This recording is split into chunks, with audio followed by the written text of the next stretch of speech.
Welcome to Somerset Success Strategies. Today is part 2 of our two-part series that we've called From Great to Gone. In our last post, we talked about a research question that Jim Collins and his team have been working on, which was what causes a company to fall from grace, for them to make the shift from great to gone. Today, we're going to talk about the other question that he and his research team have been working on, which is related to our current turbulent economic conditions and whether or not you can make the shift from good to great in these types of conditions. Well, the first comment that Jim and his team have is that successful organizations always manage as if they were in a storm. That way, they never have to worry when one actually comes along.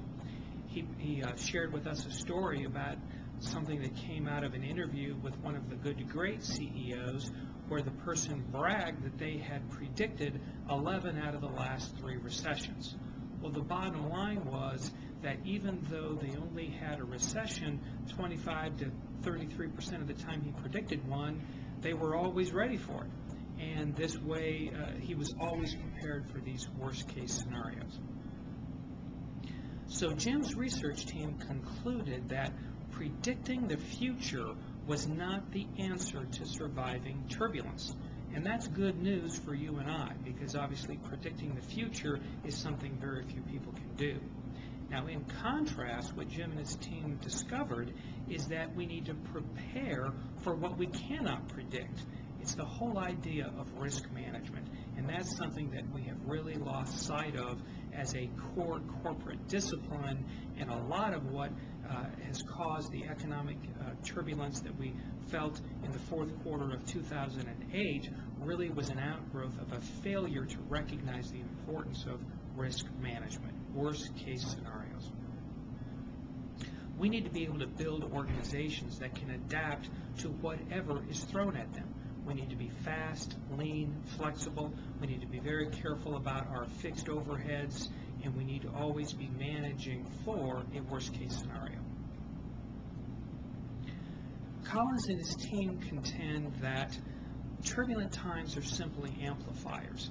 They don't create these organizational challenges.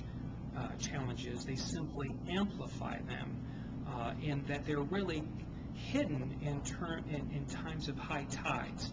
So they don't create our organizational challenges, they simply amplify the ones that were already festering. And that much of our ability to survive turbulent times comes down to our people. So what are these right people that we need to be able to survive turbulent times? Well, Jim reminds us that the right people are self-motivated, they're self-managed, and they're self-led.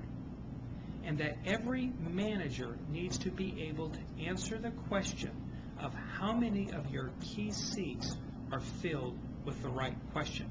We talked a little bit in part 1 about the key metrics that you needed to be able to have an early detection system for organizational cancer, and one of those early detection systems are the answers to the question of how many of your key seats are filled with the right people, the people that are self-motivated, self-managed, and self-led. So this is something that you need to be asking yourself, and you need to be asking everybody in your organization that has direct reports. How many of your key seats are filled with the right people? That's an early detection system that guards against corporate cancer, and it's the way that you can determine whether or not you're going to have the right stuff to make the shift from good to great in turbulent times. Now, another indicator of your ability to survive turbulent times and to make the shift from good to great during turbulent times is the answer to the question of, do you have level 5 leaders at the top of your organization? So the tone at the top and the organizational leadership at the top is an indicator of your ability to handle turbulent times and make the shift from good to great in turbulent times. And the type of leaders that you need are level 5 leaders. Now, you can refer to Jim Collins' work in Good to Great for a much more thorough definition of level 5 leadership, but the bottom line example that Jim uses as an executive summary is Lincoln. Level 5 leaders have the humility of Lincoln. Lincoln had a non-ego passion for something bigger. He had an unwavering resolve and will. That's the kind of level 5 leadership that you need in turbulent times. Now, Jim reminds us that a prerequisite to being able to survive turbulent times is a willingness to accept that you are in one in the first place. So a sign of organizational discipline is a willingness to confront the brutal facts of your current reality. And we had a full blog posting on accepting your current reality a few weeks or months ago. Also, Jim prescribed that we need this duality of managing apparent paradoxes to be able to survive these economic recessions. And again, we had a previous post on managing apparent paradoxes. Now, specifically, what Collins is referring to is an ability to preserve your core while stimulating change and progress.